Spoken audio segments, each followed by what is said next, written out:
మన UPI data అంటే unified payment interface data. మీరు ఒక సూపర్ మార్కెట్కి వెళ్తారు, లేదా ఒక షాప్కి వెళ్తారు, ఇంకా ఒక చాట్ తినడానికి వెళ్తారు. తినిన తర్వాత మీరు యూపీఐ పేమెంట్ అనేది చేస్తారు చూసారా? చేస్తున్నప్పుడు మీకు మీ యొక్క వివరాలు, అలాగే ఎవరికి పంపిస్తున్నారో వాళ్ళ వివరాలు, మధ్యలో ఉండే ఈ బ్యాంకింగ్కి ఏజెంట్, సో ఈ వివరాలనంతా కూడా అమెరికా వాడు చోరీ చెయ్యాలి అనే ప్రయత్నాలు మొదలుపెట్టాడు. మీకు ఒక యూపీఐ అంటే ఓకేనండి, మీ ఫైనాన్స్కి సంబంధించిన వ్యవహారం, బ్యాంకింగ్ వ్యవస్థ, ఇందులో ఎన్నో స్కాములు ఉంటాయి. ఇప్పుడు మీరు ఇళ్లలో ఉండే ఒంటరి మహిళలు, సో ఇందులో వీళ్ళు వర్కింగ్ విమెన్ అనుకోండి, వీళ్ళకి ఫోన్లు వస్తాయి, ఫోన్ కాల్స్ వస్తాయి. ఈ సర్వము ఈ మొబైల్ ఫోన్ ద్వారానే జరుగుతాయండి. ఈ స్కాములు అంతా మొబైల్ ఫోన్ల ద్వారానే. సో ఇప్పుడు ఫోన్ చేసేవాడు ఏం చేస్తాడు? డిజిటల్ అరెస్ట్ అనేది చేస్తాడు. అంటే మీకు ఒక 2 కోట్ల రూపాయలు గిఫ్ట్ వచ్చింది, మీరు మాకు 50 లక్షలు ట్రాన్స్ఫర్ చెయ్యాలి, అప్పుడు ఈ 2 కోట్లు మీ అకౌంట్లోకి వస్తుంది, మీ అకౌంట్ వివరాలంతా ఇవ్వండి అంటే ఫోన్లలో ఉంటాయి కదా. సో ఇదంతా ఈ మహిళలు పంపిస్తూ ఉంటారు. వీళ్ళందరూ రిటైర్ అయిన వాళ్ళు, అబోవ్ 60 వాళ్ళు ఉంటారు. సో తరువాత ఈ డబ్బు వాడి చేతికి వెళ్ళాక వాడు ఫోన్లు తీయడు. వీళ్ళు మళ్ళీ సైబర్ క్రైమ్ అంటే ఇదంతా మామూలే కదండి. 70 లక్షలు పోగొట్టుకున్న వాళ్ళు, 2 కోట్లు పోగొట్టుకున్న వాళ్ళు ప్రతిరోజు మనం పేపర్లో చదువుతున్నాం. సో ఇప్పుడు ఈ డేటా అంతా మీకు చోరీ చెయ్యాలి అని అమెరికా వాడి ప్లాన్. ఒకవైపు అమెరికా, ఇంకోవైపు చైనా వాడు. ఇప్పుడు మీరు ఒక ఫోన్ కొంటున్నారు, ఫోన్ కొనిన వెంటనే అందులో మీకు మీ జీమెయిల్ ఐడి అంటాడు. అంటే మీకు ఇంటిగ్రేటెడ్గా ఉంటుంది, ఫోన్లోనే ఉంటుంది, బై డిఫాల్ట్ జీమెయిల్ ఉంటుందండి. సో అలాంటప్పుడు మీరు జీపే చేస్తారు కదా. సో జీమెయిల్ అని ఉన్న వెంటనే మీ వివరాలంతా కూడా వాడి చేతిలో ఉంటుంది కదా. మొన్న 80 లక్షల పాస్వర్డ్స్ అనేవి లీక్ అయ్యాయి అని ఒక వార్త. అంటే మీ డేటానంతా ఎవరో దొంగలించడానికి ప్రయత్నాలు చేస్తున్నారు అనేది ఇందులో ఉండే వాస్తవం. యూపీఐ అనండి, అలాగే ఆధార్ కార్డు. ఇప్పుడు నాలాంటి వాడు చివరి రోజే ఆధార్ కార్డు రిజిస్ట్రేషన్కి వెళ్ళాం. మాకు వీటి మీద నమ్మకాలే లేవండి. అంటే మీకు ఒక గ్యాస్ కనెక్షన్ అంటారు, బ్యాంకింగ్ వ్యవస్థ అంటారు, పాస్పోర్టుతో అనుసంధానం అంటారు. ఇలాంటివి పెట్టి కుదరదు కదా. మీది ఒక డెమోక్రటిక్ కంట్రీ అండి. పౌరుడుగా నా ఇష్టం, ఆధార్ తీసుకోవాలి తీసుకోకపోవడం నా ఇష్టం. ఇప్పుడు ఈ వ్యాక్సిన్ అన్నారు, వ్యాక్సిన్ వేసుకోవడం వేసుకోకపోవడం నా అవసరానికి తగ్గట్టుగా ఉంటుంది కదా. మీరెవరు నన్ను ఫోర్స్ చేయలేరు, కానీ చేశారు, అన్ని రకాలా చేశారు. ఇప్పుడు మీరు ఇది ఆధార్ అన్నారు అనుకోండి, జనవరి నెల 2009 స్టార్ట్ అయింది.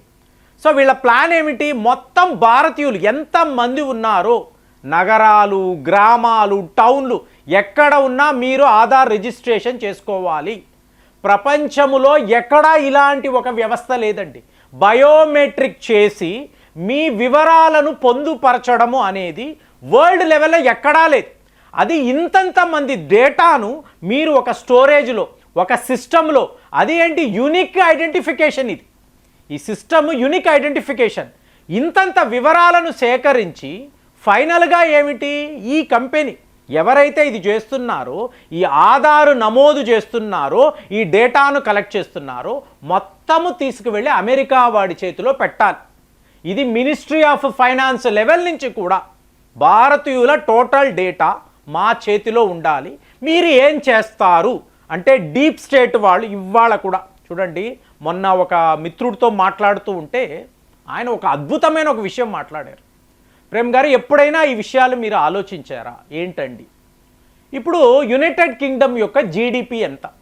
3.96 ట్రిలియన్. అంటే మనకన్నా బాగా వెనకున్నారు. సరే, వాళ్ళు భారత్ నుంచి లూట్ చేసిన అమౌంట్ ఎంత? మనం 32 ట్రిలియన్ అమెరికన్ డాలర్స్.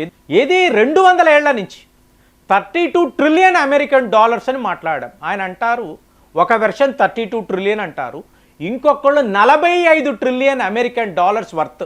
అంటే ఇవాళ లక్షల లక్షల లక్షల కోట్లు వాడు లూట్ చేశాడు కదా. మరి అలాంటప్పుడు యునైటెడ్ కింగ్డమ్ యొక్క జీడిపి 3.97 ఎలా అవుతుంది? ఇప్పుడు 45 ట్రిలియన్కి పైన ఉండాలి కదా. అంత లూటింగ్ చేశాడు కదా ఒక్క భారత్ వద్దే. మరి ఎన్ని దేశాలు, మీకు ఎంత వనరులు? సో ఇదంతా కలుపుకుంటే ఒక 100 ట్రిలియన్ కదా యూకే యొక్క జీడిపి ఉండాలి. ఎందుకు 3.9 అంటే మనకన్నా లోయెస్ట్లో ఎలా ఉన్నాడు? ఈ డబ్బు ఏమైంది? ఈ బంగారం అంతా ఏమైంది? అలా గాలిలో కలిసిపోయిందా? ఆలోచించండి. యూకేకి రావలసిన అమౌంట్ రాలేదు, మరి ఎక్కడికి వెళ్ళింది అంటే డీప్ స్టేట్ చేతిలో. ఇవాళ కూడా ఇప్పుడు అందరూ ఏం మాట్లాడుతున్నారు, డొనాల్డ్ ట్రంప్ అనవసరంగా ఈ డీప్ స్టేట్తో గొడవ పెట్టుకుంటున్నాడు. ఇప్పుడు మీరు సింపుల్ అండి, పుతిన్ గారు ఉన్నారు కదా, ఇతని దగ్గర సర్మత్ అనబడే ఒక మిజైల్ ఉంటుందండి. దీనిని మీకు సాటాన్ అని కూడా అంటారు. అంటే ఒక్కసారి దీనిని వాడిన తరువాత మీకు పరిస్థితులు ఎలా ఉంటాయనేది ఎవరూ కూడా ఊహించలేరు. అంటే సూర్యుడి యొక్క వెలుగు, ఆ వేడి ఉంటుంది చూసారా, ఆ వేడికి సమానమైన హీట్ అనేది జనరేట్ అవుతుందండి. ఒక్కసారి సర్మత్ వాడితే, పుతిన్ ఎస్ అనుకొని ఆ రెడ్ బటన్ నొక్కితే మీకు యూరోప్లో ఉండే దేశాలు ఉన్నాయి చూసారా, మీకు నిమిషాలలో మీకు అక్కడ బూడిదే. అలాంటిది ఉంది. ఎందుకు ఆయన వాడాడు? వీళ్ళకి తెలుసు రష్యా వద్ద ఇలాంటి ఆయుధాలు ఉన్నాయి, మనము వాళ్ళతో గొడవ పడకూడదు. అయినా గొడవ పడతారు. ఎందుకు పడతారు? రెండవ ప్రపంచ యుద్ధములో రాత్స్చైల్డ్ ఫ్యామిలీ మీకు యునైటెడ్ కింగ్డమ్కి డబ్బులు ఇచ్చారు, జర్మనీ వాళ్ళకి డబ్బులు ఇచ్చారు, మీరు కొట్టుకోండి అన్నారు. సో ఇప్పుడు పరిస్థితి కూడా అలాగే. అంటే వీళ్ళు తలచుకుంటే దేశాలను కొనేయగలరండి. అలాంటిది ఒక డొనాల్డ్ ట్రంపో, ఇక్కడ ఉండే ముఖేష్ అంబానీయో, వీళ్ళందరూ నథింగ్. అందుకే వీళ్ళు ఎవరితోనూ గొడవ పడరు. బాగా బలహీనమైన దేశాలు, వెనుజులా అమెరికాతో యుద్ధమే చేయలేదు, వాళ్ళ మీద బాంబుల వర్షం కురిపించి మీరు ఆనందిస్తారు. Sadistic pleasure. సో అలాగే ఉంటుంది. మరి చెప్పండి మీరు, 45 ట్రిలియన్ అమెరికన్ డాలర్స్ వర్త్ డబ్బు ఎక్కడికి వెళ్ళింది? ఇది ఎవరి చేతిలో ఉంది? ఎంత డబ్బు మీరు ఖర్చు పెడితే మీకు ఇది పూర్తిగా మాయమైపోతుంది? అవ్వదు కదా.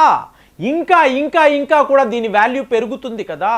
60లో మీరు కొనిన బంగారము ఇప్పుడు 2025లో దాని వాల్యూ ఎంత అండి? మీకు వాస్ట్ డిఫరెన్స్ ఉంటుంది. అలాంటిది వీళ్ళ దగ్గర ఇంతంత డబ్బు తీసుకువెళ్ళి వీళ్ళు ఎక్కడ దాచుకున్నారు అంటే ప్రాబ్లం అండి. ఇవాళ కూడా మీ యూపీఐ డేటా, మీ ఆధార్ డేటా వీళ్ళకు కావాలి. భారత్ ఒక ల్యాబ్ లాగా ఎలా వాడాలి అంటే 2009లో ఇదే ప్లాన్ అండి.